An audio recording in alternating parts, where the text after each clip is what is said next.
Hello there guys, welcome back to another maths video. In this one, we're kind of doing a continuation of the last video, which was about the partition theorem. This is a result from probability, and we proved it, but we didn't do an example. So in this video, we're going to do an example actually using the partition theorem. So if you're not sure about the partition theorem, go and check out my previous video first, and then happily, I'll take you back.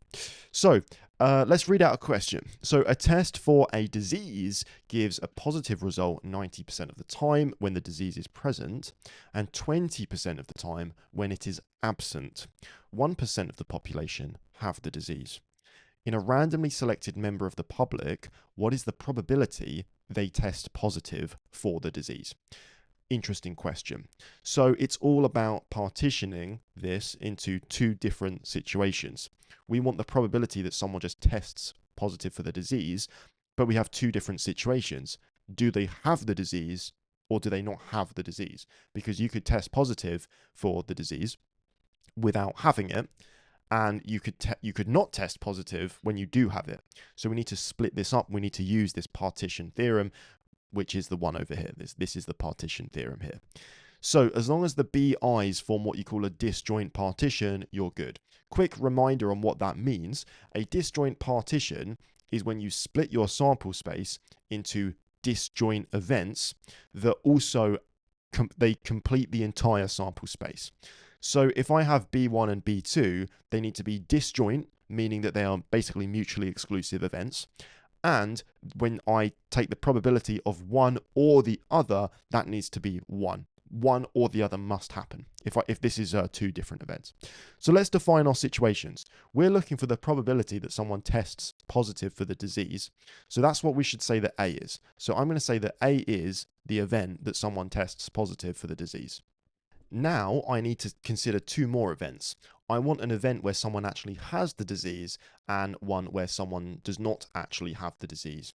So I'll say that B1 is when a randomly selected member of the public actually has the disease, and B2 is when they do not. Okay, so now I've got all of my definitions in place, we can simply go ahead and use the partition theorem formula. So I can say that the probability of the event A happening is simply the probability of A given B1 times the probability of B1 plus the probability of A given B2 times the probability of B2. This is the partition theorem formula with just two B's, basically a B1 and a B2. Now we just have to basically use the numbers that were in the question and we are done. So we're looking for the probability that someone tests positive for the disease. And what we can do is just plug stuff in. So the first conditional probability is the probability that someone tests positive for the disease given that they actually have it. Well, what is that probability in the question? Well, it says 90% of the time it gives a positive result when the disease is present. So that means that this conditional probability is 0.9. And the probability that someone actually has the disease is only 1% according to the question. So this should get times by 0.01. Then we need to add the other way around. So now we're looking for the probability that someone tests positive for the disease given that they do not have the disease. We know that that's a 20% chance of happening, so 0.2. And then the probability that someone does not have the disease is 0.99. And we simply add this, we add this stuff together and we're going to end up with our final answer. And I've already done the maths on a calculator. The answer is 0.207. So the probability that you randomly choose someone and they test positive for the disease in this question is over 20%, is 0.207. And there's only a 1% chance that someone actually has the disease. So this is a great question to do two things. One, show you how to use the partition theorem. And two, make a big case about this whole idea of like testing positive and testing negative and making different statistical errors. Because just because you go into hospital and you test positive for something, it does not really mean that you're that likely to have it. Okay, I've had situations where I've been told about people that have gone into hospital and they've been delivered some very bad news.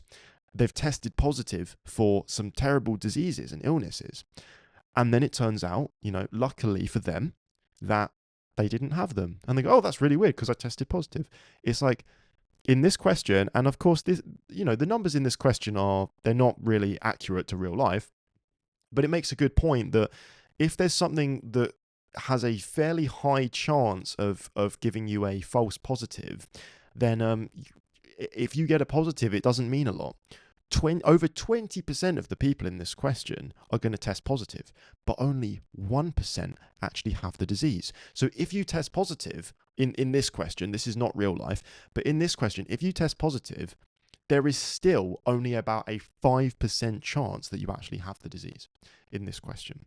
Obviously, in real life, people very tragically do test positive for diseases and they do have the disease, and that's really sad, but you should not be too worried unless there's more evidence that you might have a certain disease. Just because you test positive, it doesn't mean anything. Okay, so bear that in mind. That's some life advice. That's some, advice for the future. But that's not what the video is about, but it's making an important statistical argument as well. But that's how you use the partition theorem anyway, guys. I do appreciate you watching all the way to the end. I highly appreciate it, and I'll see you in the next video. Cheers.